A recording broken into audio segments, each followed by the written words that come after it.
chapter 5, Mark chapter 5, and they came over unto the side of the sea, unto the other side of the sea, into the country of the Gadarenes, and when he was come out of the ship, immediately there met him out of the tombs a man with an unclean spirit, in other words, demon-possessed man, who had his dwelling among the tombs, and no man could bind him, no, not with chains, because that he had been often bound with fetters and chains, and the chains had been plucked asunder by him, and the fetters broken in pieces. Neither could any man tame him. And always night and day he was in the mountains and in the tombs, crying and cutting himself with stones.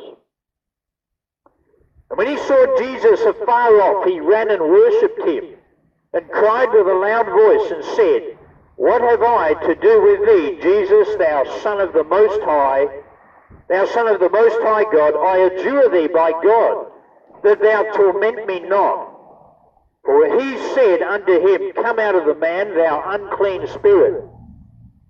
And he asked him, What is thy name? And he answered, saying, My name is Legion, for we are many. And he besought him much that he would not send them away out of the country.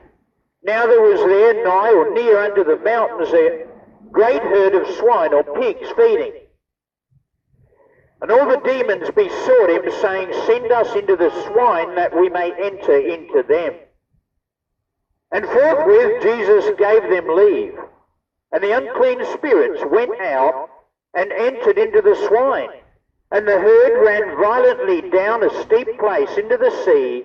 They were about 2,000, and were choked in the sea.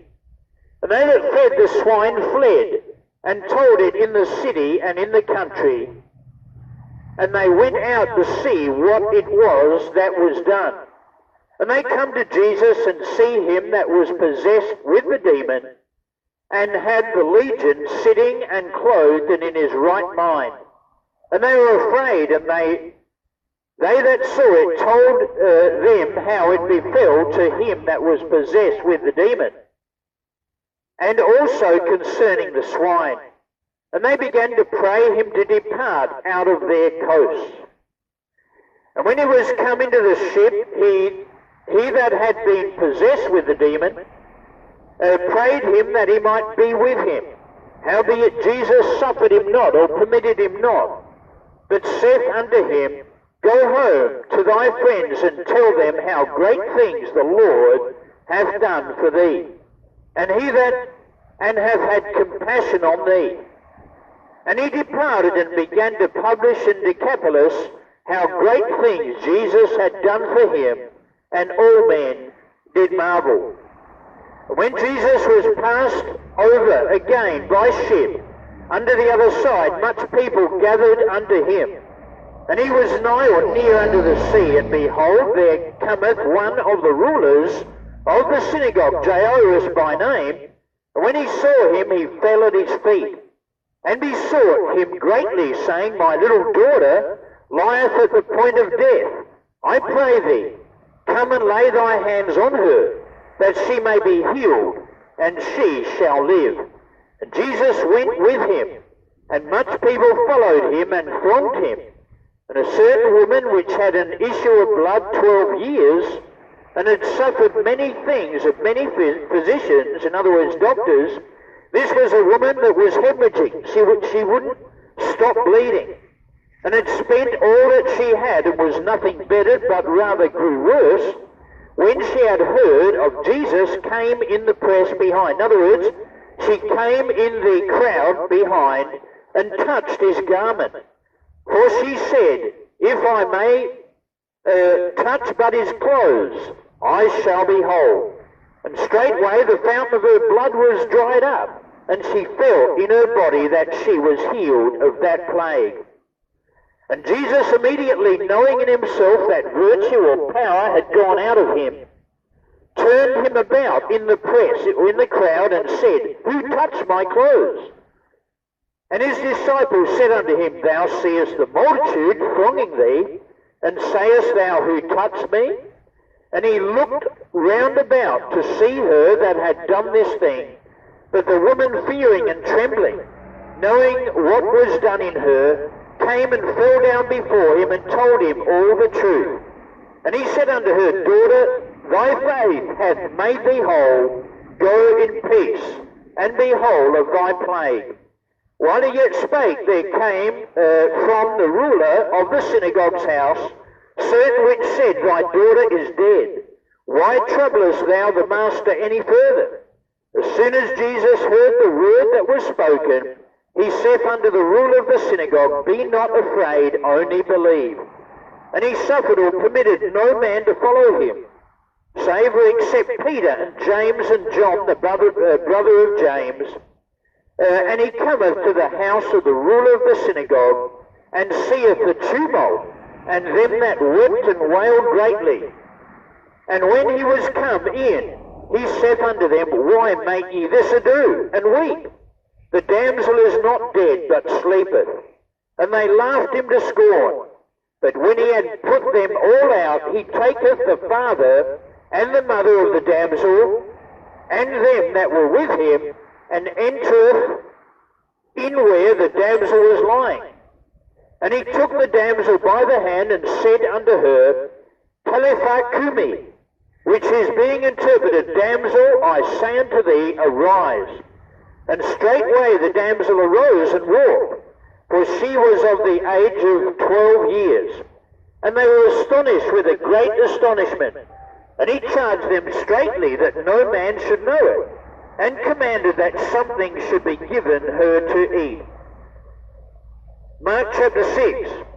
And he, that's the Lord Jesus Christ, went out from thence, and came into his own country, and his disciples followed him. And when the Sabbath day was come, he began to teach in the synagogue, and many hearing him were astonished, saying, From whence or from where hath this man these things? And what wisdom is this which is given unto him, that even such mighty works are wrought by his hands? Is not this the carpenter, the son of Mary, the brother of James and Joseph and Judah and Simon? And are not his sisters here with us?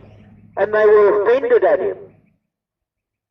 But Jesus said unto them, A prophet is not without honour, but in his own country, and among his own kin, and in his own house. And he could there do no mighty work, save or except that he laid his hands upon a few sick folk and healed them. And he marveled because of their unbelief. And he went round about the villages teaching. And he called unto him the 12, and began to send them forth by 2 and 2, and gave them power over unclean spirits, or over demons, and commanded them that they should take nothing for their journey, save or except a staff only, no scrip, no bread, no money in their purse, but be shod with sandals, and not put on 2 coats. And he said unto them, In what place soever ye enter into an house, there abide till ye depart from that place.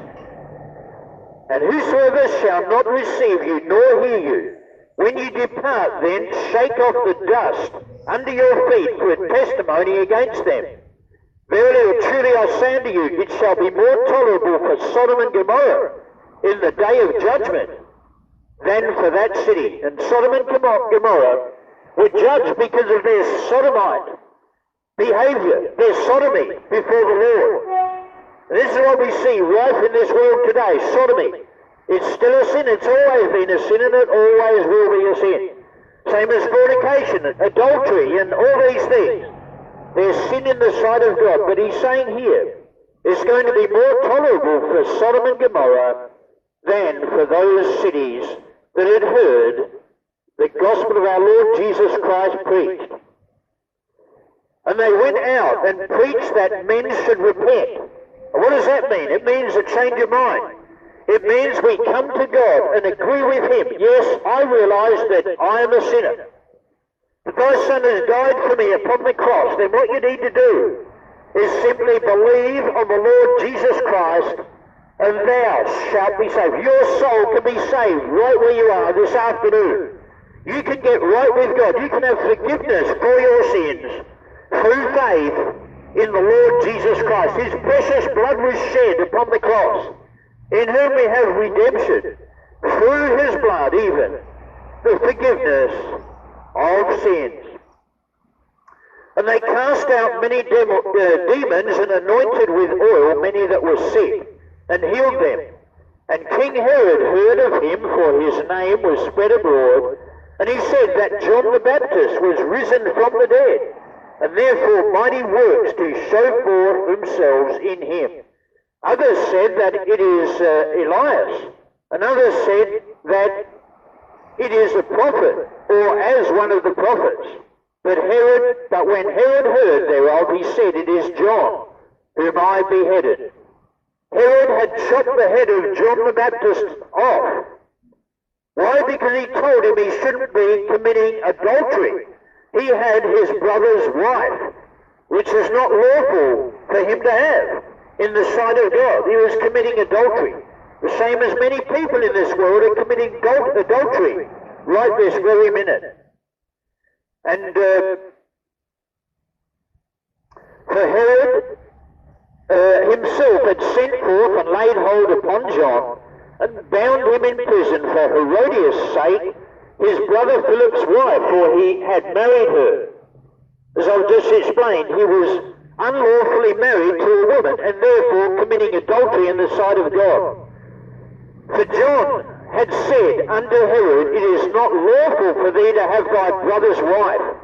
Therefore Herodias had a quarrel against him, and would have killed him, but she could not. For Herod feared John, knowing that he was a just man and an holy, and observed him. And when he heard him, he did many things, and heard him gladly. And when a convenient day was come, that Herod, on his birthday, made a supper to his lords, high captains and chief estates of Galilee, and when the daughter of the said Herodias came in and danced, and pleased Herod, and them that sat with him, the king said unto the damsel, Ask of me whatsoever thou wilt, and I will give it thee. And he sware unto her, Whatsoever thou shalt ask of me, I will give it thee unto the half of my kingdom. And she went forth and said unto her mother, What shall I ask? And she said, The head of John the Baptist. And she came in straightway with haste unto the king, and asked, saying, I will that thou give me by and by in a charge of the head of John the Baptist. And the king was exceeding sorry, yet for his oath's sake, and for their sakes which sat with him, he would not reject her. And immediately the king sent an executioner, and commanded his head to be brought, and he went and beheaded him in the prison, and brought his head in a charger, and gave it to the damsel. And the damsel gave it to her mother. And when his disciples heard of it, they came and took up his corpse and laid it in a tomb. And the apostles gathered themselves together unto Jesus, and told him all things, both what they had done and what they had taught. And he said unto them, Come ye yourselves apart into a desert place, and rest a while, for there were many coming and going, and they had no leisure so much as to eat. And they departed into a desert place by ship privately, and the people saw them departing, and many knew him, and ran afoot thither out of all cities, and outwent them, and came together unto him. And Jesus, when he came out, he saw much people, and was moved with compassion toward them, because they were as sheep not having a shepherd. And he began to teach them many things. And when the day was now far spent, his disciples came unto him, and said, This is a desert place, and now the time is far past. Send them away, that they may go into the country round about, and into the villages, and buy themselves bread, for they have nothing to eat. He answered and said unto them, Give ye them to eat. And they say unto him, Shall we go and buy 200 pennyworth of bread, and give them to eat? He saith unto them, How many loaves have ye? Go and see. And when they knew, they say, 5 and 2 fishes. And he commanded them to make all sit down by companies upon the green grass. And they sat down in ranks by hundreds and by 50s. And when he had taken the 5 loaves and the 2 fishes, he looked up to heaven and blessed and brake the loaves and gave them to his disciples to set before them, and the 2 fishes divided he among them all. And they did all eat and were filled. And they took up 12 baskets full of the fragments of the fishes. And they that did eat of the loaves were about 5,000 men. Straightway he constrained his disciples to get into the ship, and to go to the other side before unto Bethsaida, while he sent away the people. And when he had sent them away, he departed into a mountain to pray. And when even was come, the ship was in the midst of the sea, and he alone on the land. And he saw them toiling and rowing, for the wind was contrary unto them. And about the 4th watch of the night he cometh unto them walking on the sea, and would have passed by them.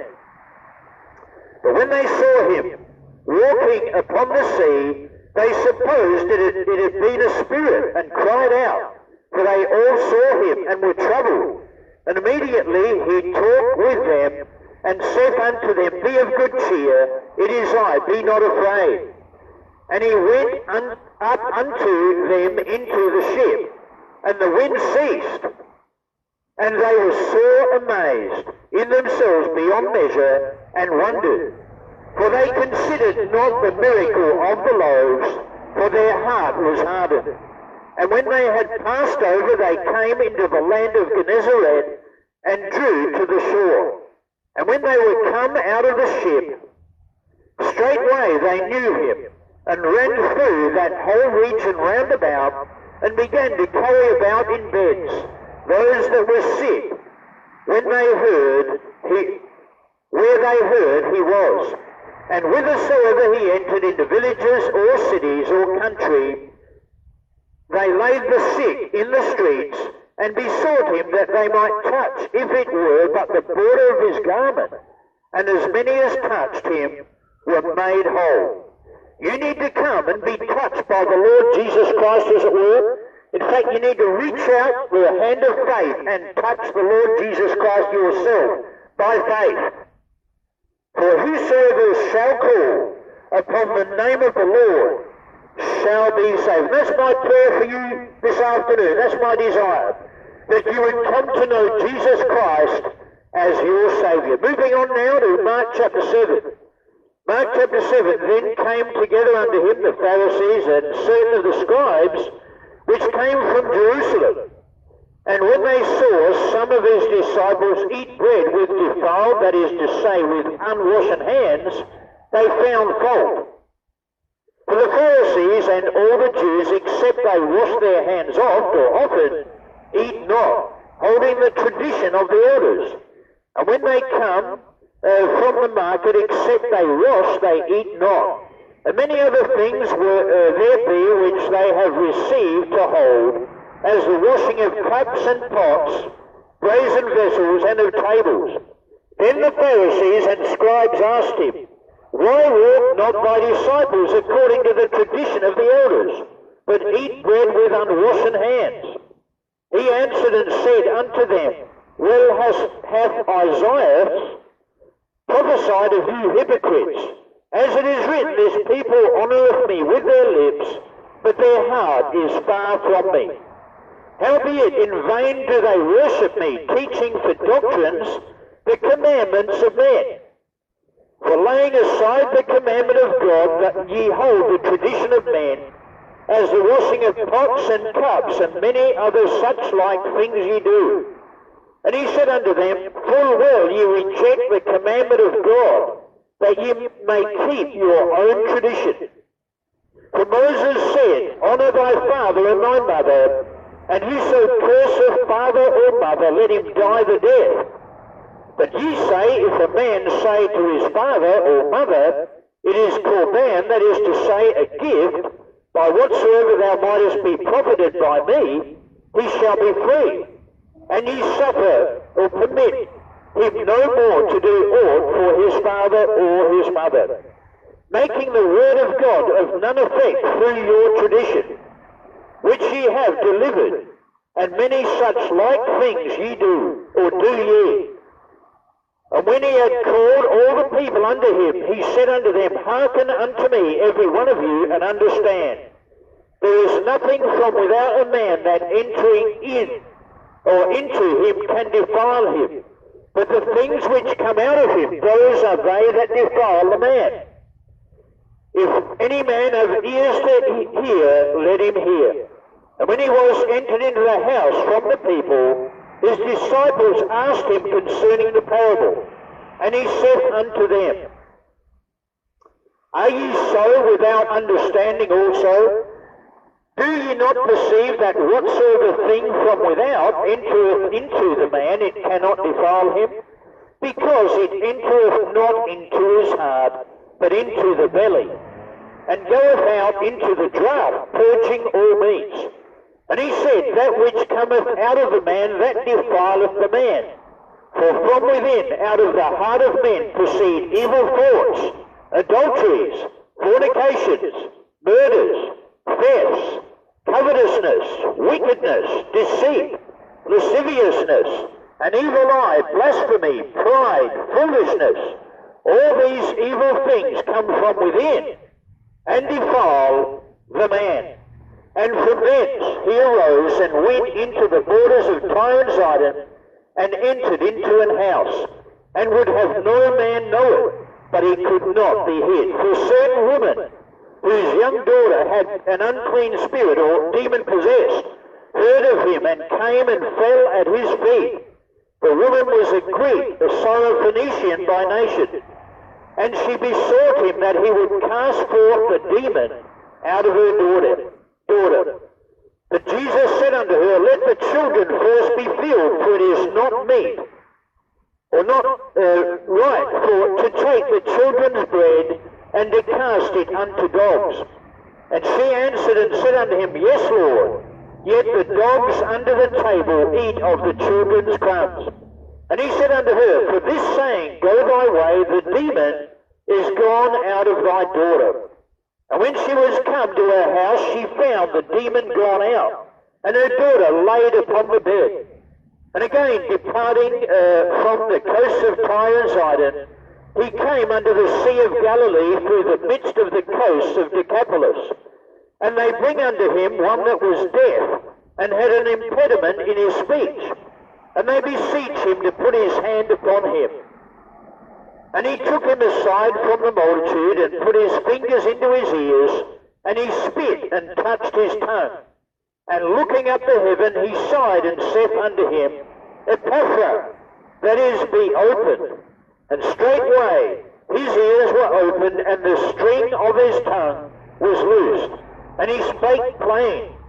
And he charged them that they should tell no man, but the more he charged them, so much the more, a great deal they published it, and were beyond measure astonished, saying, He hath done all things well. He maketh both the deaf to hear, and the dumb to speak. You and I have a great need of salvation. You and I need forgiveness for our sins. That forgiveness is only possible through the death, burial, and resurrection of our Lord and Savior Jesus Christ and his precious blood that was shed upon the cross of Calvary. You see, Christ died for our sins according to the Scriptures. He was buried, but praise God, the third day he rose again according to the Scriptures. When is your soul saved? Are you on your way to heaven?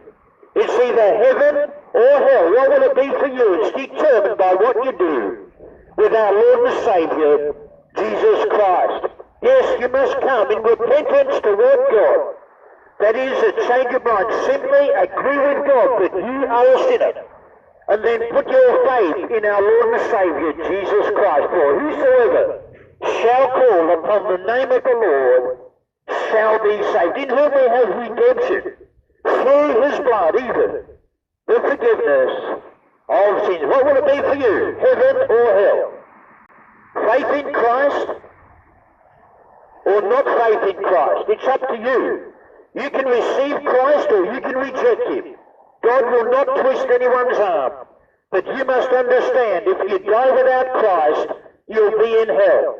God is not willing that any should perish, but that all should come to repentance. For God so loved the world that he gave his only begotten Son, that whosoever believeth in him should not perish, but have everlasting life. Do you have that everlasting life that can only come through faith in our Lord and Saviour, Jesus Christ? Make a wise choice this afternoon. Get right with God as a result of faith in our Lord and Saviour, Jesus Christ. Now, if you're interested in this, look me up, youtube.com/peace by Jesus Christ. God bless you, and thanks for listening.